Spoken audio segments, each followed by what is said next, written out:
this water come from? You want to? Good evening, everybody. Today is Tuesday, July 6th, and this is a Moscow City regular council meeting. And with that, Maureen. Let's all stand 2 days after the 4th of July and do the pledge allegiance. Pledge Allegiance to the flag of the United States of America and to the republic for which it stands, one nation, under God, indivisible, with liberty and justice for all. Thank you, Maureen. With that, the first thing on the agenda is our consent agenda. I would move approval of the consent agenda as presented. Second. Okay, we have a motion by Art and a second by Maureen to approve the consent agenda as it is stated. I will start the roll with Ann. Aye. Brandy. Aye. Art. Aye. Sandra. Aye. Gina. Aye. And Maureen. Aye. Okay, thank you. With that, we'll move on to item number 2, which is the staff recognition report. Gary, do you have anything for us this evening, sir? No report tonight, sir. Thank you. With that, we move on to item number 3, which is mayor's appointments, and I do not have any this evening. However, I will be having some come soon, a couple of them. With that, we'll move on to item number 4, which is public comment and mayor's response period, where we allow 15 minutes for those folks to speak to us about issues or things that they would like to talk about, as long as it is not on this evening's agenda and/or in front of the Planning and Zoning or Board of Adjustment. And with that being said, we'll give you 3 minutes, and I ask you to tell us your name, and please come up and let us know what your concerns are.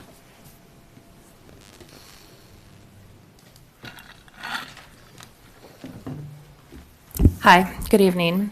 I'm Erin Bacon, and I reside here in Moscow. I was asked to share a brief report on the collaborative effort by the Kids Safety Fair Committee and other partners to distribute bike helmets this spring. So back in February, the committee decided to once again cancel the annual Kids Safety Fair, and this decision came after careful consideration for our community's well-being and the desire to comply with local and national recommendations aimed at mitigating COVID-19. The committee still wanted to do something to support children's safety and decided to prioritize the distribution of bike helmets with the support of Dr. Bailey and the Moscow School District. We moved forward with a plan to purchase 650 helmets and to be able to distribute them in schools. So the Kids Safety Fair was able to pool some of their funds along with monies from the Moscow School District, the Moscow Police Department, Lions Club, Rotary Club, Safe Routes to School, the City of Moscow, and additional partners. During the last 2 weeks of May and the first 2 weeks of June, we visited the following schools, 3 of which already had bike education or other programming scheduled, so we rolled helmet distribution into those events, and we were able to roll out the helmet distribution plan. So on May 19th, we visited St. Mary's. That was their Bike to School Day, and distributed 28 helmets. On May 27th and 28th, we visited Palouse Prairie School. They had a bike education day as well as a helmet distribution day. And then the 3rd, 4th, and 5th grade PE class got to ride around the parking lot in a bike safety course. We distributed 26 helmets, and a total of 58 students reached with education and a bike ride. June 1st, we were at Moscow Middle School. We taught a bike and helmet safety lesson to all 6th, 7th, and 8th grade PE students and health classes, reaching a total of 448 students that day, and distributed 118 helmets. June 2nd, we were still at Moscow Middle School and took each 6th grade PE class out on a bike ride to Mountain View Park and back, and identified an additional 21 students that needed their helmet replaced. June 3rd and 4th, we visited West Park, placing 48 helmets. June 3rd and 4th, we also visited Russell, placing 58. June 7th and 8th, we were at Lena Whitmore, 58 helmets. June 7th and 8th, also at McDonald, 125 helmets. So in total, 509 helmets were distributed and custom fitted to each recipient. So this effort was made possible by many hands. A special thank you to the Kids Safety Fair Committee, in particular John Kimberling and John Farbo and Dr. Bailey. Additionally, a very special thank you to the Moscow Police Department. Without their effort and their time, this program would not have been possible. Thank you to Chief Fry, Captain Lanier, and the SRO Rick Whitmore, and to all the other officers who came out to support distributing and fitting helmets, and to those who rode along with the 6th grade PE class. Our hope is that not only by distributing bike helmets, but also education and encouragement, that we've helped to make biking just a little safer for our littlest riders. In closing, the Safety Fair looks forward to summer 2022 when we can be back face to face. Thank you. Thank you, Aaron. That was a very nice report, very concise, and to the point and very, very detailed, which I appreciate very much. And as we came out of this COVID and we're inching along to get more normal as normalcy goes along, whatever that may be for us, but we're all looking forward to that next year because it's a wonderful fair. And thank you for being a part of that too. Good job. Yeah, thank you, Bill. Yep. Others that would like to come up and speak, please come on up. Hi, my name's Will Stokes. We have a fiber project going out all the way out to Beauville, $1.7 million project, and I'm just wanting to make sure we're keeping traction here and getting all the, cities as well as Latah County. They're working with us trying to get this project going.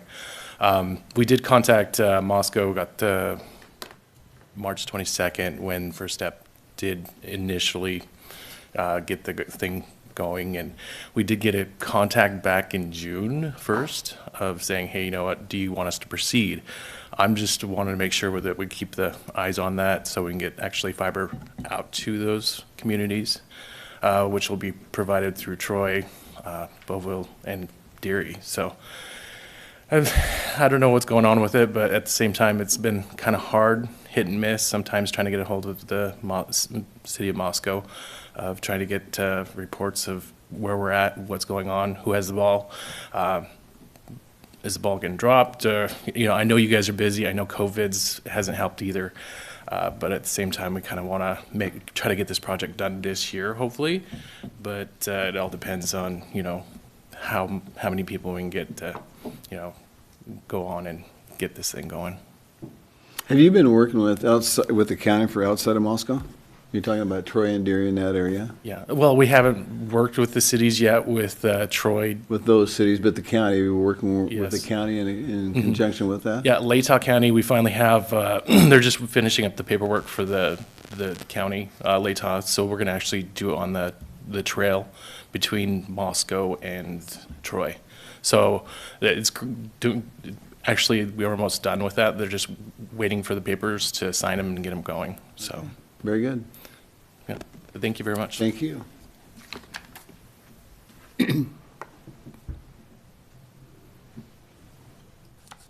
Please come on up. Even though I know who you are, Dan, you please identify yourself. I'm glad you remind me. Well, you're a gentleman. You do it anyway, because that's the kind of guy you are. Yeah, my name's Dan Schoenberg. I'm owner of Plus Properties here in Moscow, and I live at just outside of the city limits at 3306 Cameron Road. Today I'm here for just a couple of quick things. One of them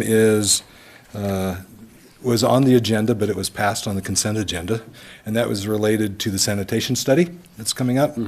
I learned a really good lesson on the water sewer study this last time, and that was if you don't get in the queue early enough, then you may not get your items addressed, and they have to happen at the next study afterwards. And that's what happened with some of the sewer disparity numbers that I brought forward, and it happened at the Citizens Rate Committee, and I was on that committee.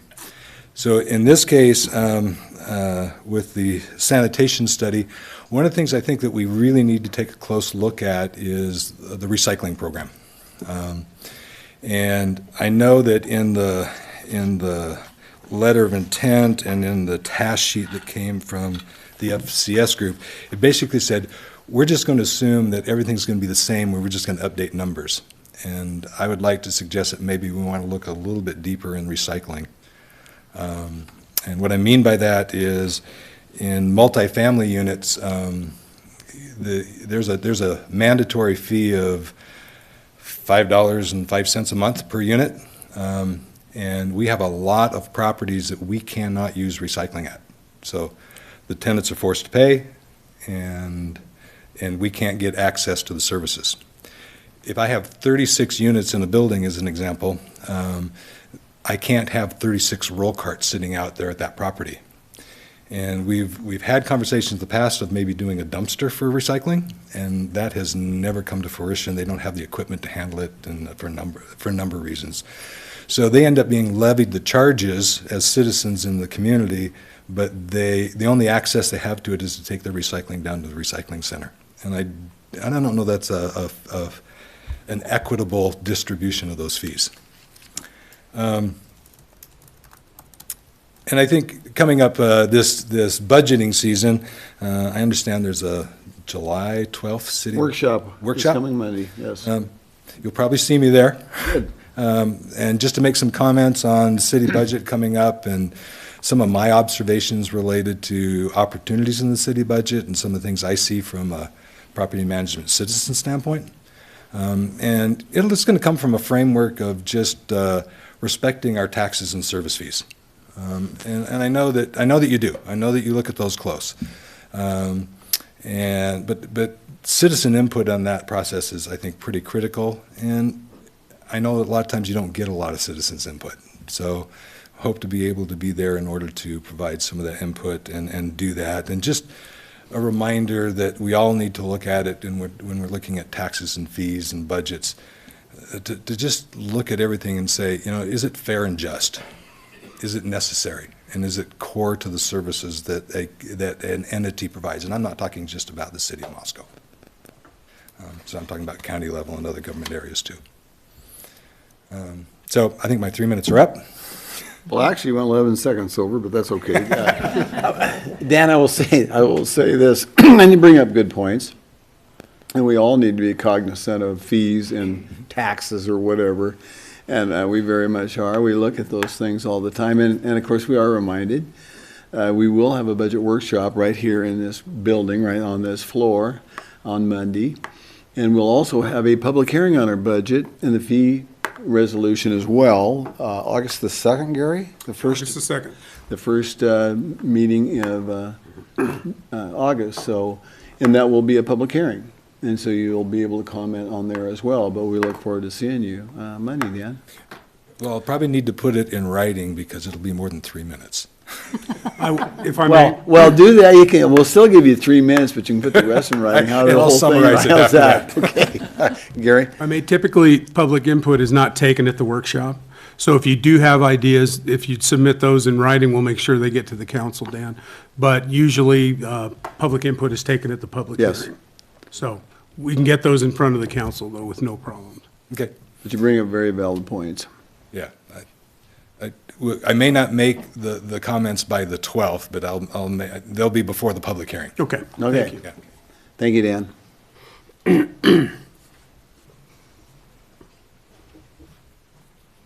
Others who would like to come up?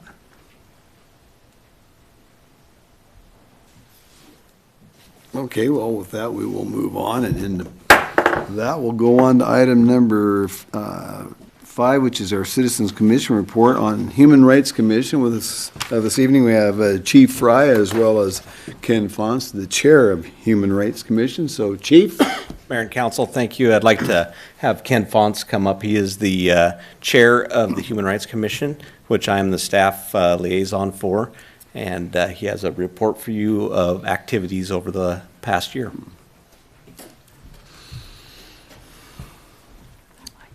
Good evening, Ken. Good evening. Thank you, Chief. So good evening, Mayor Lambert, City Council members, and thanks for having me. And where do we change it? Oh, there it is. I don't have the remote. All right, so as you are aware, this last year with COVID limited some of the things we could do because we couldn't have our usual number of in-person large events and all that, and we moved a lot of things onto Zoom. So we did a lot on Zoom, and we did some other things in order to fill in with that. And this is, no, there we go. No, there we go. All right, so I just wanted to show you our commission members for this last year. We will be having some openings coming up because Courtney LaFrench and Becca Miller McPhee are both leaving the commission because they're moving. And so we'll lose both of those. And then Daphne Yüksel has graduated. And so we will be losing our high school member. And she's been with us for 3 years. And so we'll be looking for another high school seat member for the fall, to start in the fall. So we will have a couple openings and then a high school opening as well. All right, so as usual, we did our social justice forums, and so we did our September Inclusive Communities Month activities on intersectionality. Now, once again, we could not usually we do these in person throughout the month. We were not able to, so we did 2 events online, what is intersectionality, and then one on disability and intersectionality. Those are the 2 that we could pull together. And then we worked with the Moscow Library, and they set up an exhibit at the library, and then a canopy film list of films that deal with intersectionality and all of that was handed out to patrons and advertised on their website and all of that. And so that way people could tap into Canopy, watch these movies at home, because normally we try to show a film that month. The Kenworthy was not open, so we could not, so we did it this way instead.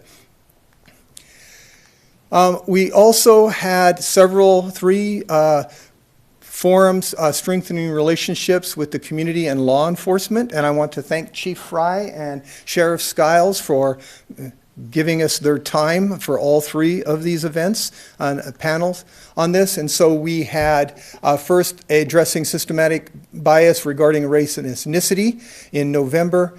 Then we had a mental health discussion in December of 2020, and then we did a part 2 of systematic bias regarding race and ethnicity in March of 2021. We didn't get through all the questions in the first one. In fact, we got through about half the questions in the first one, and so we did it a second time to cover the rest of it. And that was very well attended and worked very well. We're giving them a break, the chief and the sheriff a break for a little while, but hopefully in the fall or maybe next spring we can set up 1 or 2 more and try to do some further ones later on. But we're going to wait a little bit before we do that. And I've loosely talked to the chief about doing more in the future, but we'll nail that down later. We also had a forum on restorative justice, healing individuals in their communities in April 2021. That was also on Zoom. It was very well attended and was a wonderful event talking about restorative justice and what it is and what you can do with it. And we're going to be doing, and I'll talk about that in a minute, a follow-up one that's a little more hands-on of how do you put this into practice kind of ideas as part of that. And so there's our restorative justice flyer. And other activities that we did, we participated in the Great Moscow Food Drive that we always do. This, in August 2020, that was a bit different because usually we set up at the Farmers Market, Rose Hours, and Safeway. We could not do that this year. So instead, we set up in East City Park on the corner, and people drove by and dropped off stuff. And it was amazing that actually that was our biggest year. We collected more food and more cash at this one than any of the ones previous to this. So it was really amazing. The community really came out and provided. And it goes to the food bank in Moscow, as well as provides support for the Weekend Food for Kids program during the summer. Because you may be aware, the school district during the summer provides lunches for the school days, but they cannot cover the weekends during the summer. They cover the weekends during the regular school year. And so the Unitarian Universalist Church and the Episcopal Church run the weekend food for kids program to fill in for the weekend. And so some of the proceeds from the food drive went to help support that program. We did Indigenous Peoples Day again, a little bit different once again because we could not have an event in Friendship Square like we had been doing. But we did, work with the library again. I thought I had a flyer up there, it might come up in a second. But we worked with the library again, and they set up we had a beautiful exhibit set up, and then they promoted books on Native Americans. We also worked with the school district and provided a curriculum for all grades, K through 12, for Indigenous Peoples Day, so that teachers would have it on hand. If they wanted to use it, they could, or they could use parts of it. So we put that together for them and provided it. And we also worked with Robert Casely at the University of Idaho. He held a panel on Indigenous screenwriters. And so it was a panel of Indigenous screenwriters talking about their work and all of that. And so we co-sponsored that with him. And so different, but we still got a lot done. And so we're very happy about that. We participated in the MLK Human Rights Breakfast. It's much smaller because it was online, again in Zoom, but it was still very good and worked out well. We've done one HRC Human Rights Commission at the market because we couldn't do it last year. We did the one this June. We have more that we're going to be doing. And the Great Moscow Food Drive, we're going to be back at the market this year as well at the end of July. And so, we're getting back to normal a little bit more this summer as we're moving through. But we did get one done before this. Oh, and my slides are coming up a little late. That goes to the Human Rights Breakfast. A previous one. We didn't do that this COVID year, just so you know. We continued to work with the Add the Words Idaho program and participate in the Northwest Coalition for Human Rights that we've been doing for years. Other activities, we submitted and put up all over town flyers supporting transgender residents. And so we, as you can see by the list of sponsor support on this, we were able to link up with a lot of different groups, and these flyers were put up around town on bulletin boards. They were put in businesses, basically all over. And actually, we're thinking about we'll do it again. I've still got a stack of them, and so I think I may do another round of now this summer to carpet bulletin boards again now that it's been a little bit. As you know, you're well aware of this one, we worked on changing the city public bathrooms to gender neutral. And so you've already worked through that, and some have been done and others are being worked on. And it's a long-term plan. This isn't an instantaneous thing, but we felt very good that a lot of progress has been made in that direction. Another thing that we have been working on, and I want to really thank Mia Batista for this one because she really put this together for us. A bias reporting system for the city of Moscow, which we already had, but nobody knew we had, and nobody was using it, or not really using it much. And so we're now advertising this to get the word out. And so if an individual is a victim of bias or witnesses a bias incident, they can call the non-emergency number for the police department, report what was going on, a report will be made. If it rises to the level of a crime, it goes to Chief Fry. If it doesn't, it will just be reported. And Mia has graciously, at least right now, said that she will do a personal follow-up on all of those reports. Now, if those get too big, then we'll put together a team to start doing it, and we'll just see how that plays out. And so we're really happy about this. This is something we've been wanting to get up and running. And so not only will it give people a voice if there are bias incidents around town, it also, a report will be done quarterly, I believe, right now, that shows us the incidents so that we can figure out what's going on, what can we do in the community to help with this, what educational events maybe we may be doing, things like that. Because we get a lot of anecdotal comments, but we don't really have actual ideas of how many bias instances are there. Now, of course, we have to get over the hurdle of getting people to report it, but that will come. I think we just have to keep reporting it, advertising it and getting people comfortable that they can call and report something that they see behind it. So we're real happy to get that one off the ground.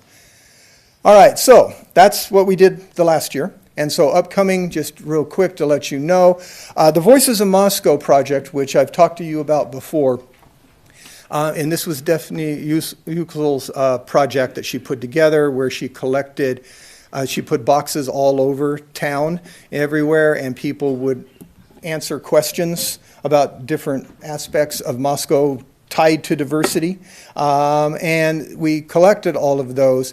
Those have been put together, and we have now put together a little short video with a sampling of those so that there's a representative sample, because there's a lot of similar or duplicate items, but to give you a thing. And so soon I will be contacting all of you so you can watch it and see, and then we can figure out what do we want to do with it now that we have it, because that's what we have to figure out. But we did get that one done, and so that's the future. We're going to still do HRC at the market a couple more times. The Great Moscow Food Drive, and actually I said August 2021, but it's actually the last Saturday in July, I believe, the 31st or something, whatever it is. But we'll be participating in that again, and it'll be back to normal. Pride Festival, they're still figuring out exactly what that's going to look like this year. Last year it did not happen because of COVID. They're figuring out what exactly they're going to do this year, and once we know, we'll participate in it. We just don't know what that is yet, and how big it's going to be. The Inclusive Communities Month will be coming up in September. And so our theme this year is In This Together.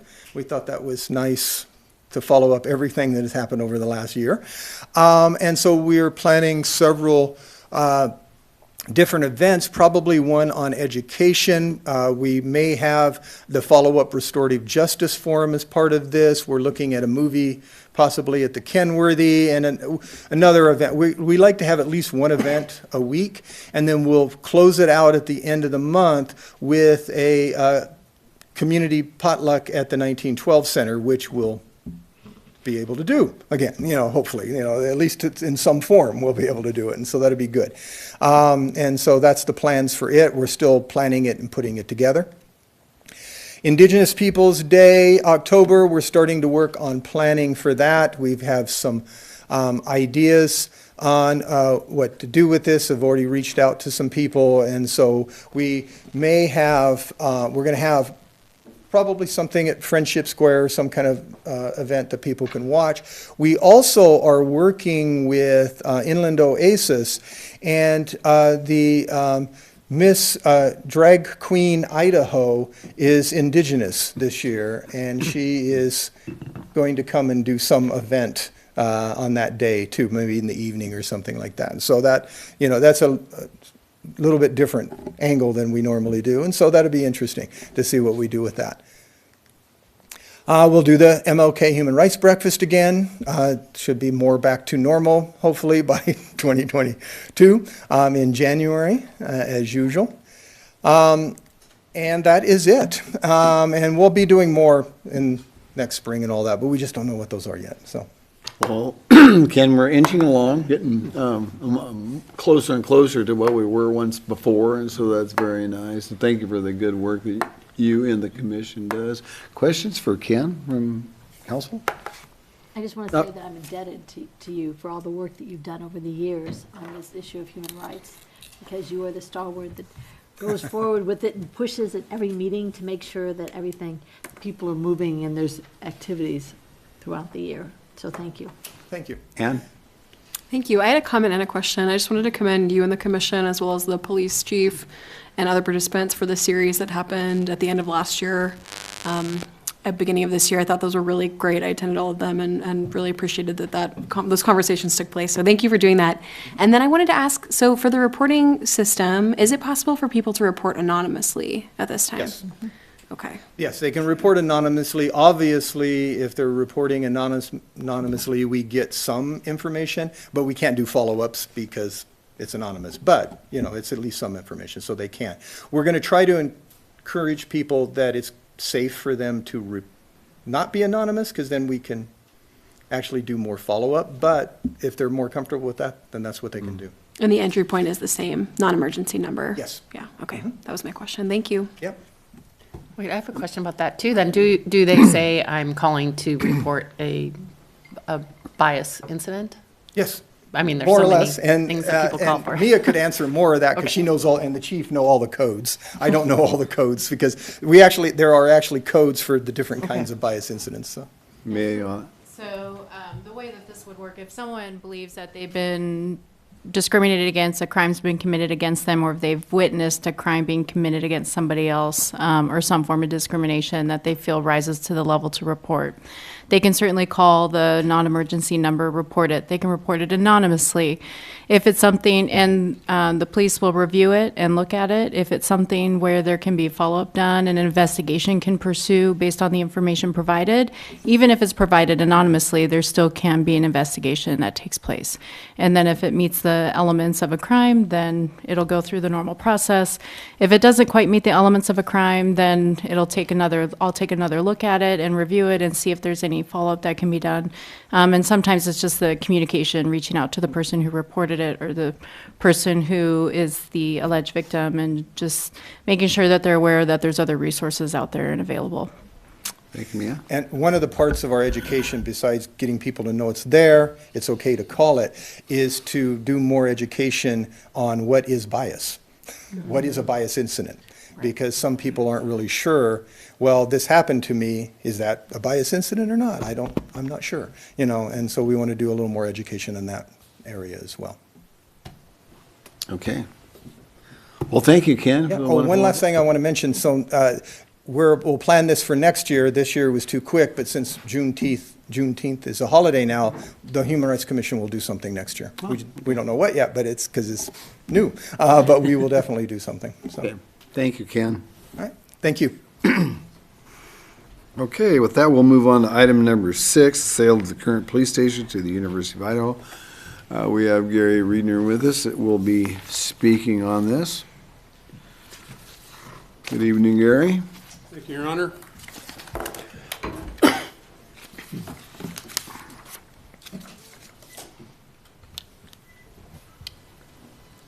Start off with just a bit of history. As the council knows, on June 19th of 2019, the voters of the city authorized issuance of $9.64 million in general obligation bonds for mainly the construction of a new police facility, the remodel of the current police facility on 4th Street, and a slight remodel, a couple $100,000, a little less than that, for some remodeling, repair of the man building.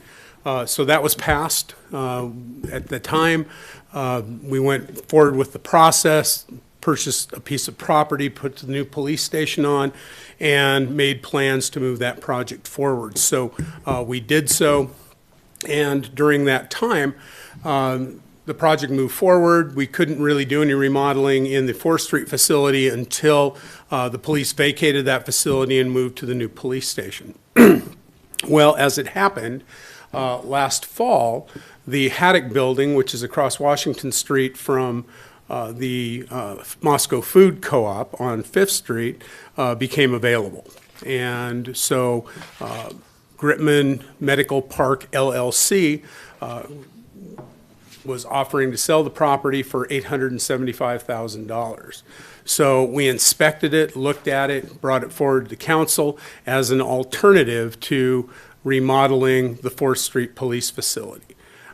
Council authorized moving forward with that. We did an analysis where at the cost of $875,000 plus remodeling costs, it would still cost the city less than the $1.55 million that had been estimated to remodel the 4th Street facility. So council authorized us to move forward with that. We purchased the Haddock building, and it's currently undergoing a remodel.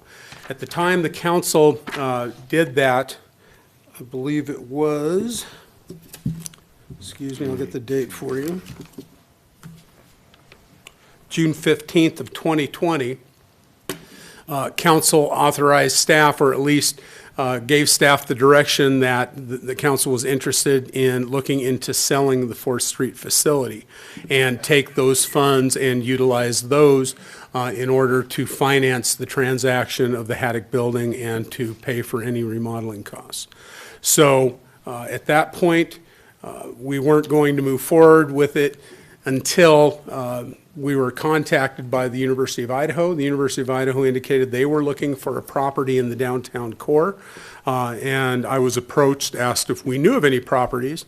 It just so happened at that point that we had not been directed to sell the building, so I recontacted the U of I after council gave that direction. They inspected the facility, and then all of a sudden COVID hit and nothing happened for the better part of a year. At any rate, so we recontacted the University of Idaho this spring. They indicated they were still interested in the property. We retained Gem Valley Appraisals in March to do an appraisal. That appraisal was in your packets. The facility, 4th Street facility, appraised for $975,000.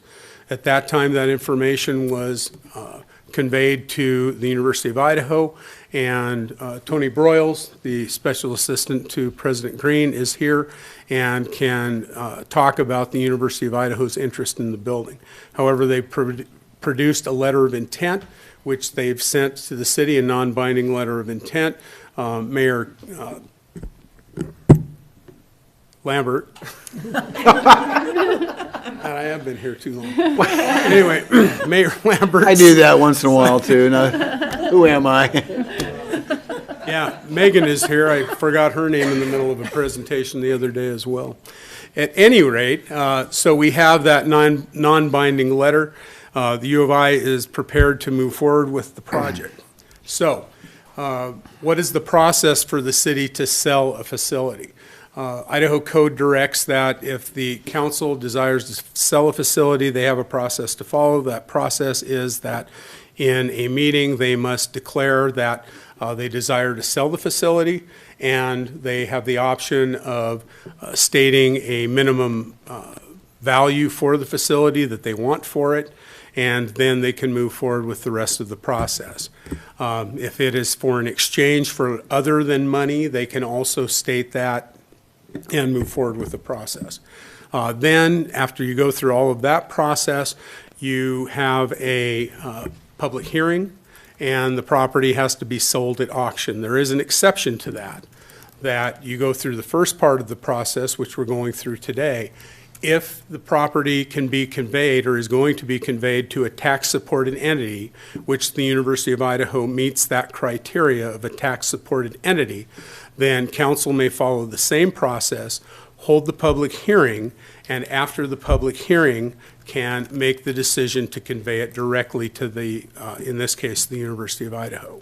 So what we're proposing tonight is that the council declare that they desire to sell the facility for the appraised value of $975,000 to the University of Idaho. After that, the council will direct staff to publish a summary of that action in the paper and to set a public hearing at least 2 weeks after the notice goes out. So in this case, it would be August 2nd. Now, I know a concern at committee was because the University of Idaho is an educational institution and there are restrictions on the use of facilities in downtown for educational purposes. Was the University of Idaho going to use it for educational purposes? As Tony indicated during the Public Works Finance Committee last week, the university is purchasing it for a replacement for the Pritchard Art Gallery and intends to use it as an art gallery and a retail space. Art galleries and retail spaces are uses of right in the central business district. So that seems to take care of the zoning issues, and I know that Bill Belknap has had conversations with the U of I on that as well. So as it sits tonight, I'm sure you probably want to hear from Tony. Would like to. Okay, thank you. Tony, would you please come up here, and then we'll bring Gary back to the podium. And for the record, Tony, if you would just identify who you are and what you represent, please. Absolutely. Hi, Tony Broyles, Special Assistant to the President for Strategic Initiatives, and I'm here today representing University of Idaho, and wanted to just take a brief moment to tell you what a good real estate agent Chief Fry is. And so I already know what his retirement career is going to be when we get done. Upon inspection of the building, we do think it's a perfect fit for our art gallery. So the university's been on a fiscal health recovery for a couple years now and working hard at it. We have enjoyed our stay. We love where we're at. We do lease. We pay rent there. And we are now fiscally in a place, especially with low interest rates and our stability, that we can look for an opportunity for ownership for the long term. And this is a signal of our long-term commitment to the city of Moscow and the downtown community for what we want to do down there. And the Pritchard is the University of Idaho name and gallery. And so it is the Pritchard that would move into the new space. The new space is large enough that we do want to provide some square footage, especially on the highway side, for some retail opportunity.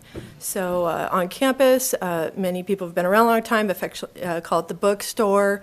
The branding people have only been working for 20 years to get us to call it the Vandal store. So, a mini Vandal store, an outlet for retail down there. And we do also hope, as part of that retail operation, to include some City of Moscow, State of Idaho, and then also products that we have royalties and licensing with, especially from our downtown community partners. So an example of that would be Coulter Creek has a Vandal Red that we have partnered with them. And that would be something that we would stock in retail. We would support the Jazz Festival, have Jazz Fest gear when we're really pushing music and performing arts, homecoming, probably alumni things. And certainly we can look at how that fits in with summertime programming as well throughout the community. So we really are going to use it for an art gallery. It is set up perfectly. It has a safe. Instead of using it for evidence, we will store fine art in there.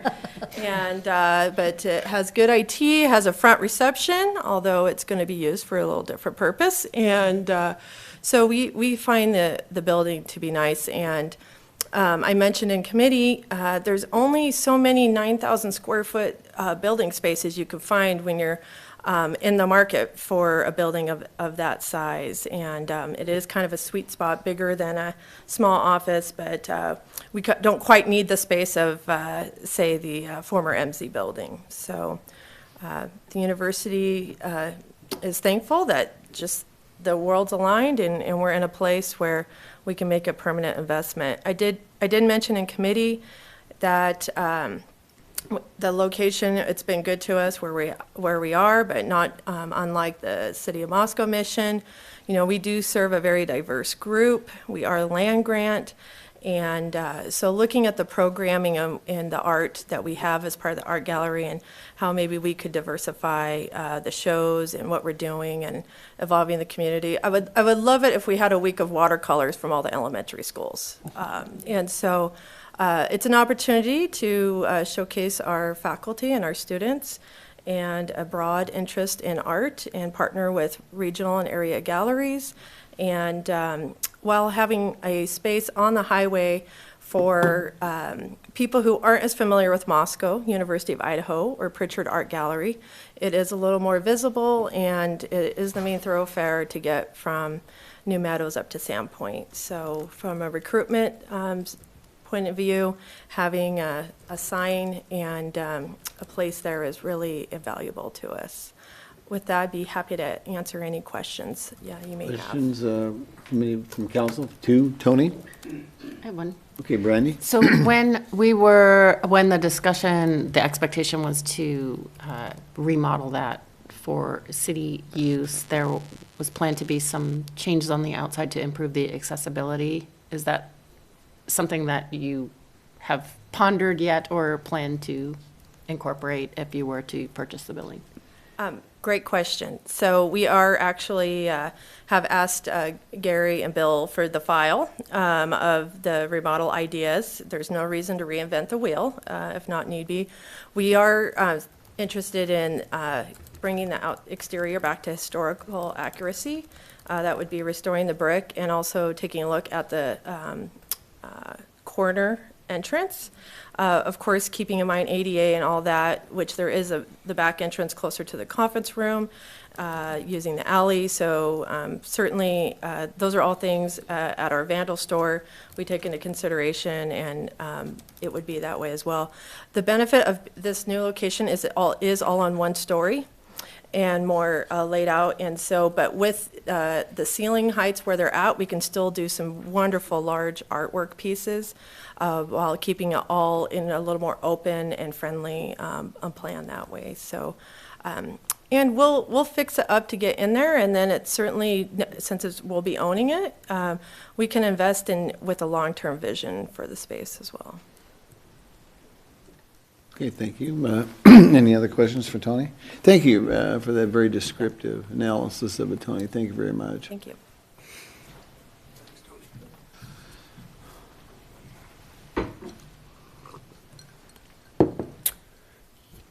So with that, certainly answer any questions that you might have on the process. Well, what we're looking at tonight is bringing this forward to have a public hearing on the sale of the police station one way or the other, correct? I mean, that's what we're going to be looking at. Yeah, essentially, the council would state its desire to sell it to the University of Idaho, and that you desire to sell it for its appraised value of $975,000. And then we would move the process forward, publish the summary in the paper, and publish a notice for a public hearing to occur no less than 14 days after that's published. Okay. Art? Just question / additional commentary. Could you go over a little bit more about how all of this related to our bond issue, where the bond was sold to the community as moving the police into a new facility, remodeling the current 4th Street station, and moving engineering out of the man building into there, and then reusing the man building for the information tech. But things changed a little bit along the way, and I think there may be some misconception out in the public about the shifting nature of the exact facilities. And perhaps you could speak to that a little bit, and perhaps also the fact that we're saving a heap of money by taking this approach to the citizens of Moscow as opposed to hewing closely to the original plan. So maybe you could explore that a little bit more just for the sake of information. Certainly. When we moved forward with the $9.64 million bond, it was for general governmental facilities and described the facilities, a new police facility, remodel of the 4th Street facility, and minor repairs to the man building. The language was specifically chosen, so it was general governmental facilities. So we knew early on, after the bond had been authorized, that prices were on the way up. As we've seen, construction prices have far exceeded the estimates that were put together for not only governmental buildings, but general construction itself. So there is no legal issue with improving or purchasing another facility if it makes fiscal sense, which is what the council did. I don't know that anybody had approached me, and I was quite involved in the moving forward, educating the public about the bond. I'd never heard from anybody who was specifically in love with the 4th Street facility. That at that time, the estimate was that it would cost even more to remodel that. So it was something that it was a facility that was already owned by the city. We needed the office space, so that's why that was chosen. When the Haddock building came forward, and it made sense because it was less than the cost of the $1.55 million that we'd estimated in the bond, but it also gave the city a boost in the arm, if you will, because as I indicated, construction costs did increase significantly. The original estimate during the bond election for the police services facility, the new one, was about $7.9 million. It has turned out to be $8.9 million. With the increased cost of construction, of course, we paid $870,000, I believe, for the land that the building is being constructed on. Do I have that number right, Bill? So the Haddock building was just about the cost of the raw land that we're putting the police facility on. However, as I indicated, so it was a little over $1 million overrun in that facility, which then came out of the $9.64 million bond. The $1.5 million that we estimated that the 4th Street facility would take to be remodeled, actually remodeling and purchasing the Haddock building is less money, not a ton less, but about $10,000 less than the $1.5 million we had estimated for the remodel of the 4th Street facility. The man building renovation is up about $70,000 more than what we had anticipated. So essentially what is happening is taking the proceeds from the 4th Street facility, adding it to the bond will allow us, and we will have to fund a little bit out of general fund construction funds in order to finish the man building, about $80,000 if we can trust construction cost numbers now. And that is after we've sold the police facility. So in essence, it allows us to move forward and deliver exactly what we said we were going to deliver in that general obligation bond. It's just the general office building will be in the Haddock building instead of being in the 4th Street police facility.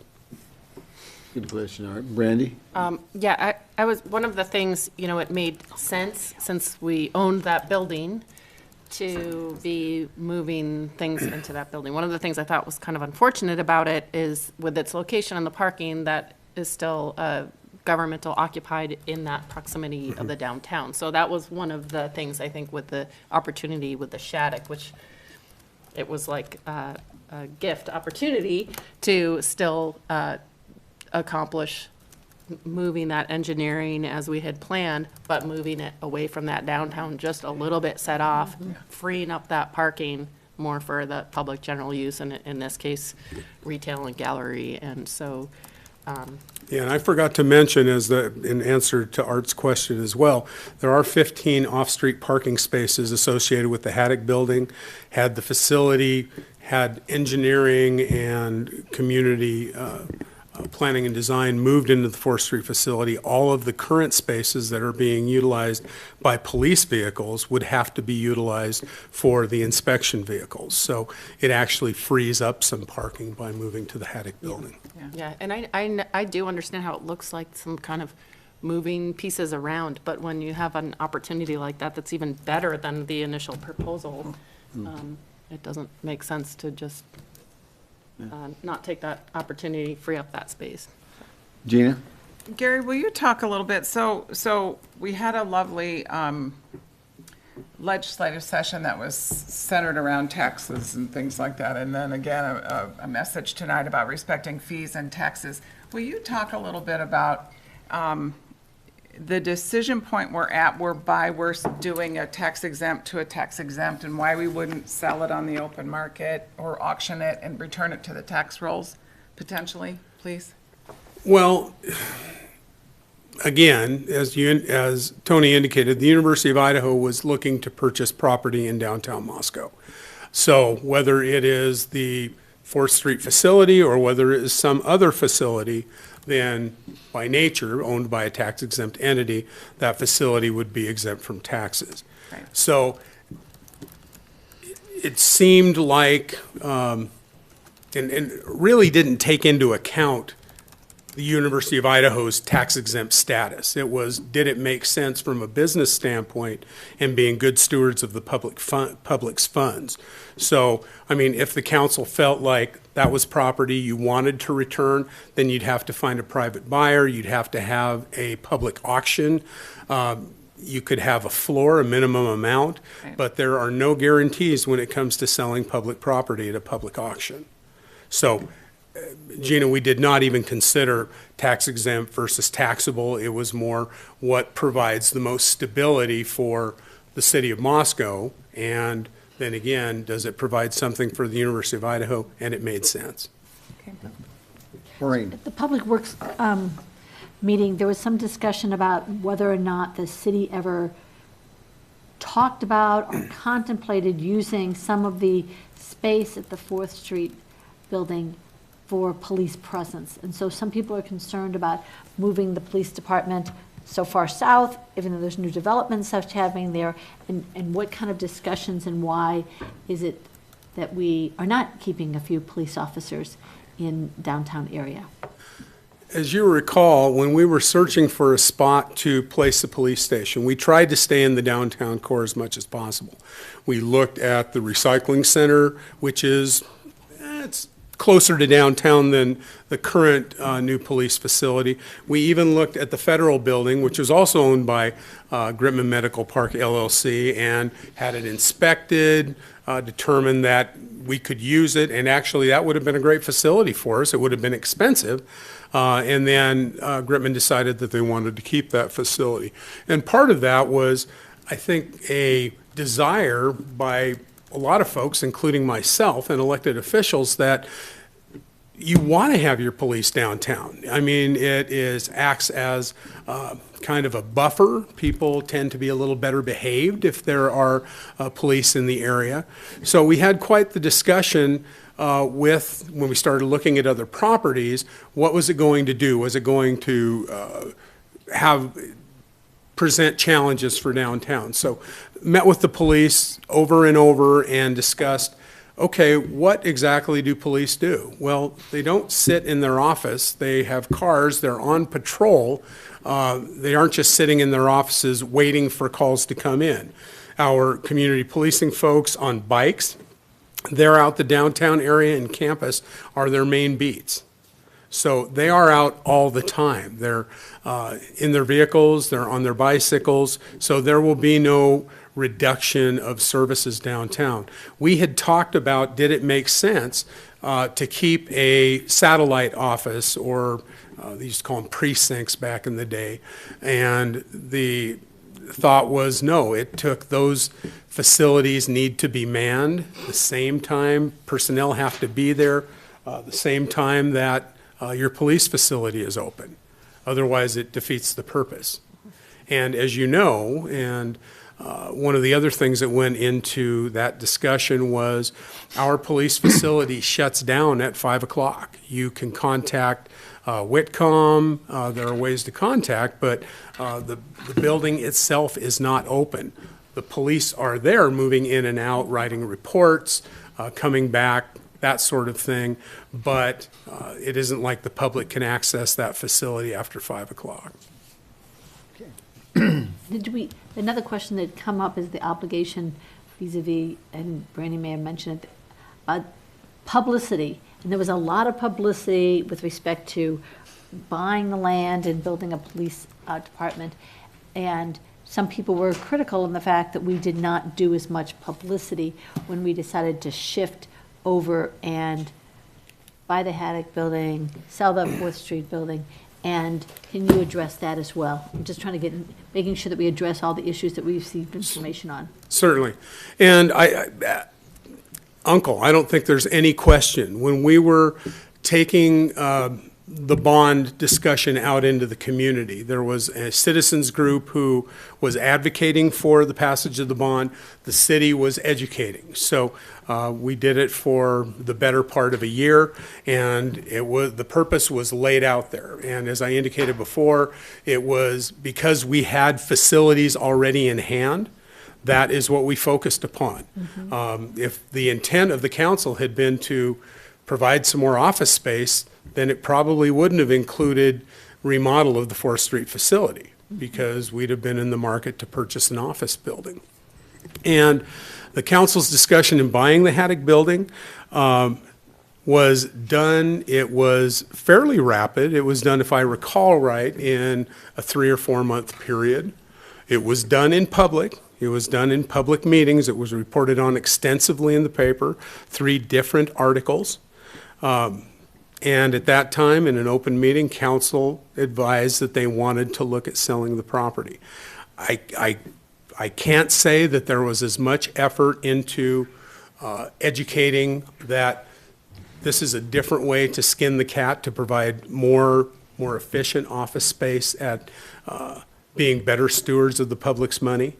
But as I can't remember I guess it was Brandy was saying, this isn't a bait and switch. This is a situation where it made better fiscal sense to proceed in repairing a building that was, doing slight remodeling to a building that was constructed in 1985 versus a former creamery and glass company that has been remodeled piecemeal by the police department and the city itself extensively over the last 50, 60 years.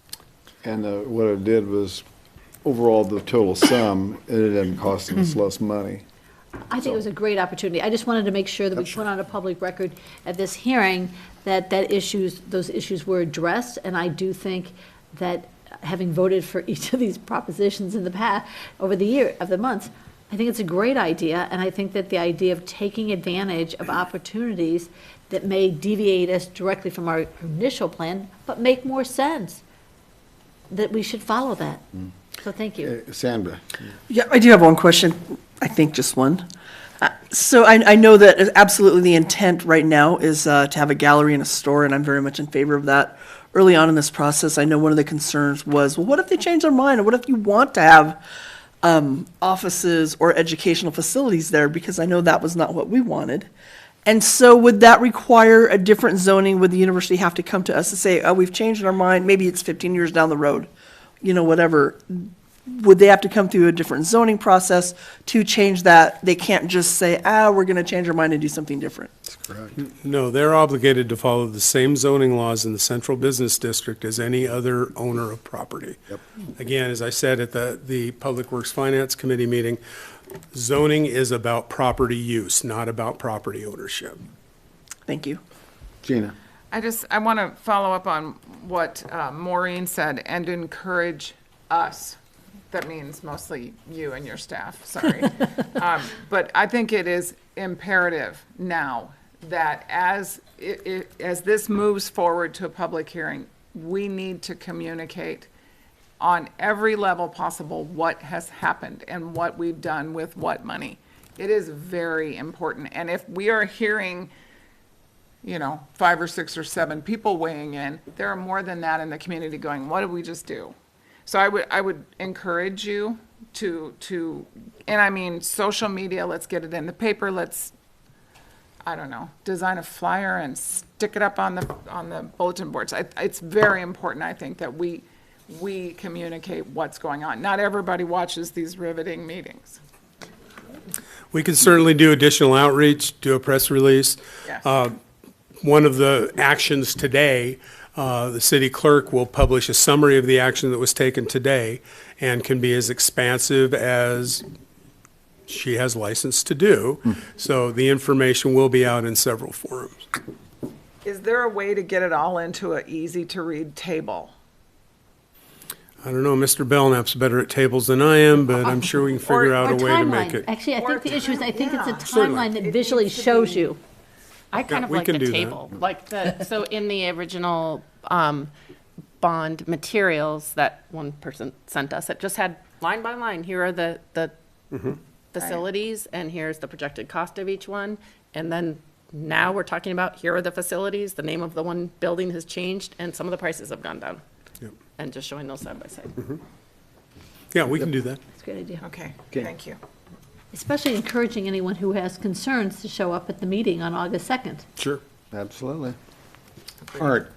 Well, given all this, much discussion and resolution, I'd like to make a motion to declaring the city council's intent to convey the Moscow Police Station facility located at 118 East 4th Street to the University of Idaho for the appraised value of $975,000, and direct the city clerk to publish a summary of such action in the Moscow Pullman Daily News and to schedule a public hearing for August 2nd, 2021.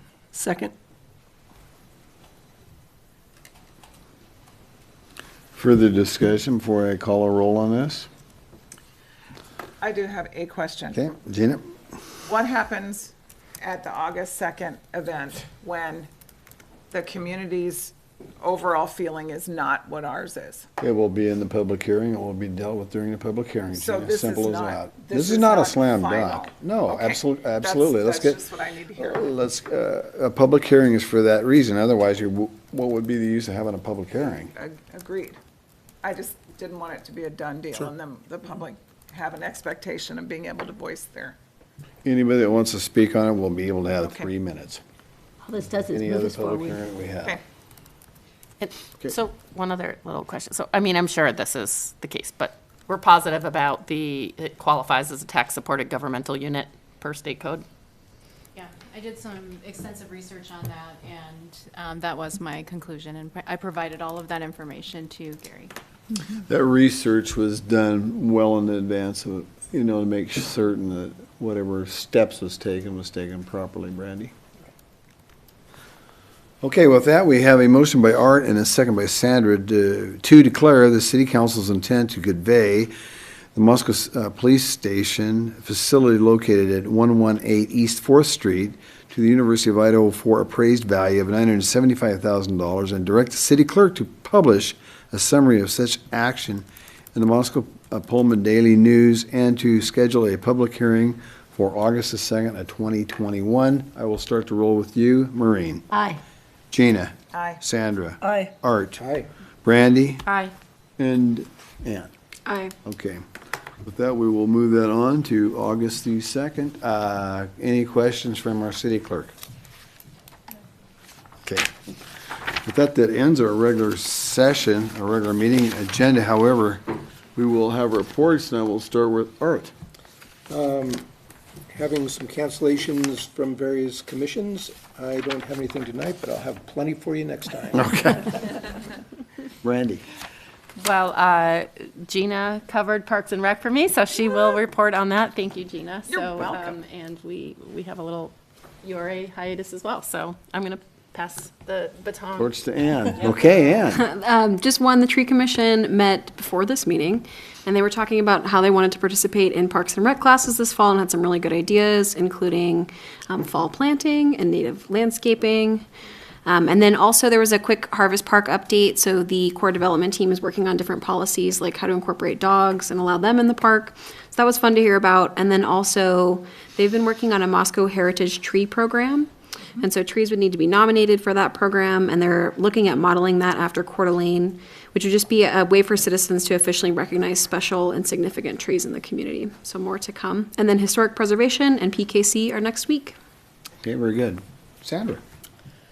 I'm really happy that I forgot to report on one last time, and so I'm going to report on that this time. Very good. So I met with Jenny Kofster at the 1912 Center for Development Committee, and she took myself and some other folks through to show us any renovations that are on the second floor and that they are up and running, and shared some really exciting news that I'm going to let Jenny actually share with the public later about their game room. They've had a really neat donor come through who has some great historical significance for our town, so watch for that in the next few weeks. There's my little cliffhanger. And if you haven't been to the 1912 Center, do so, get a tour. It's beautiful upstairs, the changes are great. I feel like I've spent a lot of time up there, and it still gave me goosebumps to see what's been done up there, so that was a treat. Gina. I can't follow that cliffhanger very well. I did get to go to Parks and Rec for Brandy. Thank you. It was kind of like being back with family. They not only had an update on the pool and what had happened post-COVID and how they it was by stage that they allowed the number of people that they did. Greg Morrison gave actually a fairly entertaining recap of that experience. And then they are starting in on strategic planning. And so for the maybe 30th time, I got to hear that intro with Jen Piffner. But what's neat is to watch all of the people at that commission, having not heard it before, kind of get fired up, and they're starting to think about what they've done and that sort of thing. So it was cool. Fair and affordable housing was canceled as well, so it seems to be going around. And then I attended the groundbreaking at the Eddington edition last week. It was no less than 112 outside, but it was cool. We had a gold shovel. It was, there was wonderful excitement in the group and very much just a good development for our community. So that's all I have. Maureen? I have no reports. I will have reports at the next meeting. Well, okay, well, I do not have an airport board meeting report because we did not have an airport board meeting in June. However, we've got one coming up July the 28th. We will be discussing, in fact, a meeting that I've got on the terminal tomorrow, so I'll have more information about that coming up. And one other announcement that I do want to make, Ken Fonts talked about some of the things that human rights have been doing, and one of them is about food drives, and we will have a mayor's golf tournament, ladies and gentlemen, on August the 13th, and the proceeds that we earn of that is going to go to the Moscow Food Bank. And so that should be a fun event, and that's available to anybody out there, and it's always kind of a fun thing. We have the usual prizes for long drive, the best team, long women's putt, so on and so forth, but we also have a pretty good prize for the worst team. And now, don't laugh. Should do that. I won one. This is my moment. Because it's a charitable It's thing, and incentives. we want people to come out and have a little bit of fun with it, and Gina, we're a lock. so. We're going to be so Well, good. maybe not, because I've got a team too. And anyway, ladies and gentlemen, I wanted to announce that is going to be coming up here in about 5 weeks, so we look forward to that. So that I have nothing else. Gary, do you have any reports for us, sir?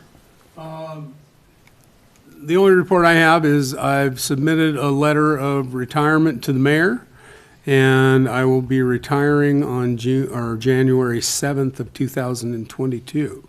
So after 30 years with the city, I've decided maybe it's time to go brew beer for a living or something. Well, you are well deserving of it, sir, after 30 years of loyal service to this city. Thank you. Simple as that. You've worked hard and you've earned that right, so. I appreciate that. You're very welcome. With that, I would entertain a motion to adjourn. Let's go. Second? Yeah. All in favor, aye. We adjourn at 8:10, ladies and gentlemen. Thank you all.